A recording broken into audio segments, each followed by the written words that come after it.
But it is true, engine fires aren't that uncommon and mostly aren't dangerous. We're here on a 4-engine airplane. We're losing one engine definitely doesn't mean death, but everybody, it was Pan Am Flight 843, which nearly escalated to a fatal crash. Everybody, in today's video, let's go ahead and talk about one of the most miraculous flights that were ever done. It is the 28th of June, 1965. We're at San Francisco Airport. This Pan American Airways 707 is preparing for a flight to Honolulu, Hawaii, with over 150 souls on board. But let me tell you, this flight really didn't last long at all. Shortly after takeoff, the plane suffered an uncontained engine failure. This was all recorded by some passengers who sat by the starboard side. It kept getting bigger, and then the airplane went faster and started to go out, and I gave a sigh of relief. Here we can see the big fire that was caused by the big explosion on the engine. This ultimately led to pretty much a third of the right wing to be separated, as well as the engine. The big engine fell out of the sky and ripped through the roof of a cabinet shop in San Bruno, a small community south of San Francisco. There were nearly a dozen workers in that building. The engine missed them by less than 15 feet. It sliced through a wooden beam just under the roof and then charged out of the building through an 8-inch thick concrete wall. Yes, everybody, despite a huge chunk of the airplane falling off, nobody was hurt on the ground by falling debris, just as well as the passengers. Truly a disaster, which did end up well. The airplane remained in the air for over 30 minutes until it finally arrived at the Travis Air Force Base for landing. And what we can see in the flight simulator right now, we are flying quite stably. Yes, of course, I have to very much trim the aileron quite against it, but yes, even though a third of this wing has been cut off, we are actually able to fly. Come on. There we go. Take a look at this footage. Fantastic landing. Insane. This is actually the only documentary I could find on this case. It just didn't get a lot of media coverage. Well, and just about the time we started to put the camera away while the wing burst. This is an interview from the passengers, the ones that literally just narrowly avoided a fatal crash. And look how chill they are. She's even smiling.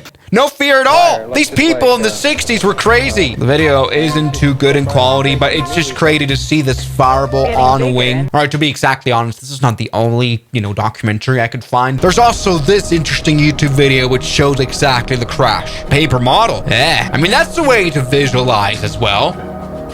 Oh no! The right wing separated, and it's landing here at this airport. Oh yeah, the plane's just it's now landing here on the desk, isn't it? Wow, I've got shivers.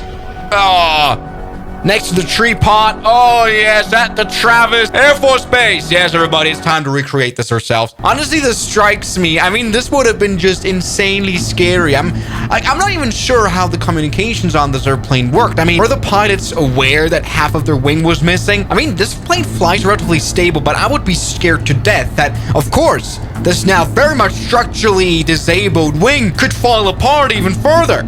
Come on. This is actually a long flight all the way to Travis Air Force Base. Now, initially, the pilots thought that, the engine explosion was caused by maybe a bird strike, but that obviously was ruled out very quickly as a reason because a bird is not able to simply have an engine completely explode and tore half the wing off. Oh no, rather it was caused by a catastrophic failure of the engine's third stage turbine disc, resulting from a loss of operating clearance between the disc and the third stage intersealing ring. Basically, bad maintenance. And this is why maintenance is important. I mean, these are old JTD engines. I wouldn't call them very reliable. I think it's crazy how good this plane flies. I mean, I think we can be extremely lucky about how the Boeing 707 is designed. Although this is actually not the 707, it's the 720.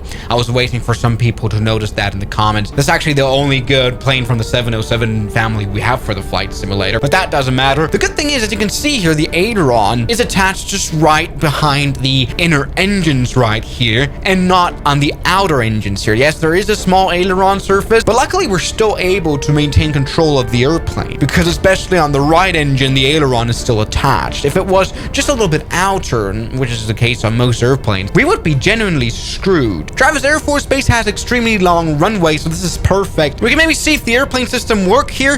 There we go. Put the landing gear down, which doesn't do a thing. Yes, they had to do an emergency gear retraction to put it out. Travis Air Force Base, this runway is already here. We can see it. This must have been immensely scary, but we're actually flying quite well. Now I've trimmed out the airplane. With enough aileron trim, this plane flies actually fine.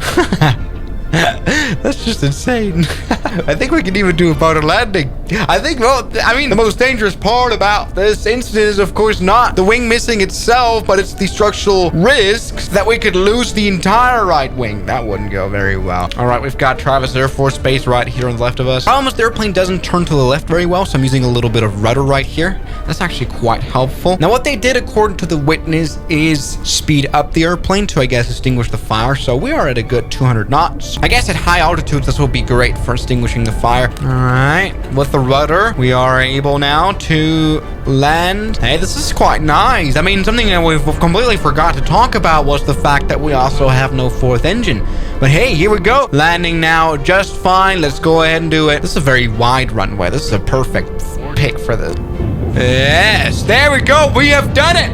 Despite 1/3 of the wing missing, we have done it very, very well. There we go. And so Pan Am Flight 843 landed without anyone hurt in it. Take a look at this very low quality of the aftermath of the wing. Now, a very striking part about this plane is that it was actually repaired. It was not written off. Everybody was the 60s after all. In fact, Pan Am sold the airplane on March 10, 1977 to Dolphin Aviation, and it continued to fly for Air Manila. Its passenger life ended in 1986. It was sold to Boeing Military Airplane Company to be used for spare parts of the KC-135 Echo program. As everybody, the plane continued to have a life. Nobody, of course, now the passengers were stranded at this Travis Air Force Base.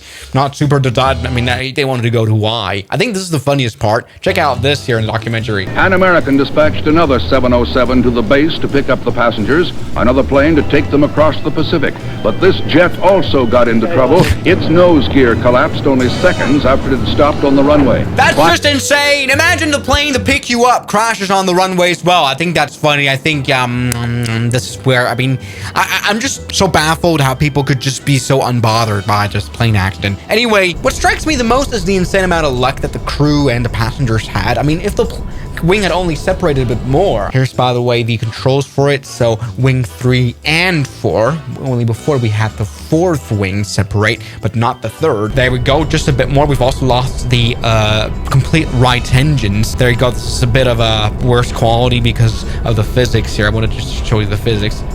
We definitely are dying.